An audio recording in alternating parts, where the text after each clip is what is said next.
synchronize has been acknowledged. So basically you send a SYN segment, then you get a SYN ACK segment, which tells that okay, the synchronization has been acknowledged by the servers and the connection can be established.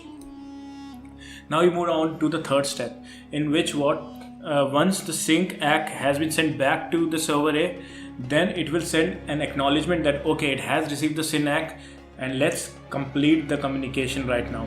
So how many steps are there? There are 3 steps. In the first step, I'm going to read the client sends a SYN segment to the server, which is a request for synchronization.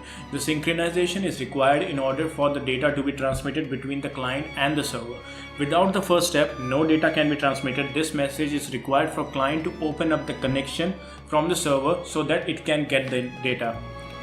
So now moving on to the step 2, once the client sends the SYN segment, then the server replies with a SYN ACK segment, which means the synchronization has been acknowledged by the server and the connection can be initiated.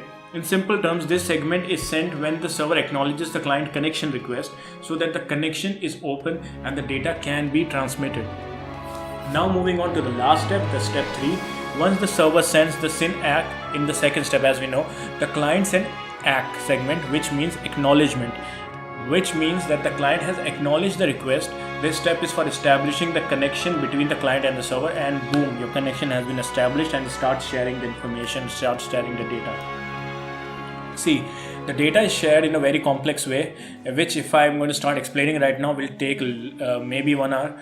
It is called data encapsulation. So data is encapsulated in a way and then is sent across. That the whole domain is called data encapsulations, where there are fragments, where there are frames, where there are segments and packets, which will be discussed later. So now as you can see over here, this is a very simple example. You can see this is the client. It sends a SYN pack, this is step 1, to the server. Now what the server is going to do in the step 2, server is going to send the sync and ACK. It means the synchronization has been acknowledged, SYN and acknowledgement, to the client. Now the client will send an acknowledgement that okay, I have received this SYN and ACK segment, and boom, the connection is done. So in order to get more information about this, please go through the OSI model. OSI model will help you understand the different structure. For example, transport layer, the physical layer, the data link layer, so on and so forth. So please go to the OSI model, and this will give you really deep information about how the information is transmitted from one point to another via internet. So this is how it works. So now I'm going to give a little bit detail about the data encapsulation.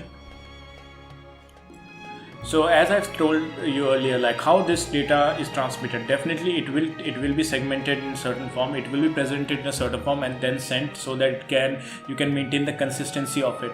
So this is called the data encapsulation, in which the data is encapsulated in multiple ways. In this, we know that during this connection, whenever we are going through the TCP connection, and let's talk about the 3-way handshake that we're talking right now, we talk about segment, packets and fragment, which are utilized and to make a complete transmission work. So the segment, packets and fragments will be utilized in order to make the transmission work, and this all comes under data encapsulation, which I've already shared before. Let's go a little bit deep into the segment. So the segment is the unit of data sent from the TCP to network layer, and which is called the segment. The fragment is a unit of data which is chopped up by the protocol to fit in the MTU size. The resultant unit of data is called the fragments. The packet is a generic term which is leveraged in transport layer or network layer. For example, it can be the TCP packet, it can be a UDP packet, IP packet, so on and so forth. So when we talk about the TCP connection, we talk about the segment where the data is sent from TCP to the network layer. Then we talk about the fragment where the data is chopped up into smaller bits.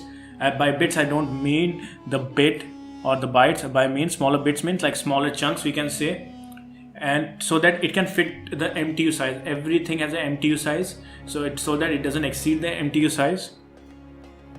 And the resultant data is termed as, the resultant data encapsulation scheme is referred as fragment. And then we go down to the packet, which is generic term which is leveraged in transport layer, network layer. For example, TCP packets, UDP packets, IP packet, it will contain bytes arranged in a certain way. So all of these are really important during TCP connection, and it all comes under data encapsulation. Now this is a very simple example in which the layers and protocol implementation has been shown. So as you can see, this is the application layer. What is an application layer?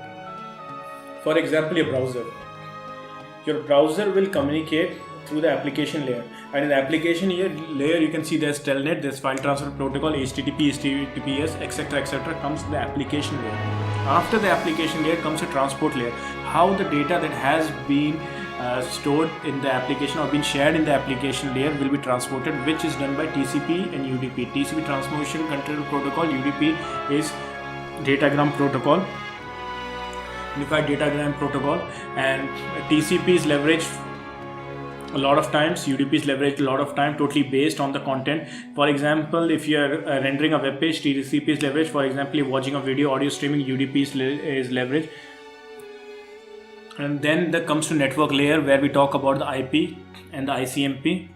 And then with the link, the data link, which is the driver, the interface card. For example, the network interface card that you have, which is leveraged, which is utilized to connect to the networks. There are different set of drivers. You have hardware drivers, etc. So these are the layers and protocol implementation. This is a very generic view. This is an overview. This is not a detailed view, because if I get into detail of it, it will take hours and hours to explain each of these protocols, because they are a huge ocean in itself. Telnet, FTP, TCP, UDP, IP, ICMP drivers, etc. It's a huge domain. So for the sake of simplicity, I just wanted to make the learners understand, because this belongs to the HTML course, and so that if you have this information, you can understand deeply how the HTML works and which layers and how the layers and protocol implementation works. What is a three-way handshake? What is HTTPS? What is HTTP? These things are really important to understand in order to be a good developer.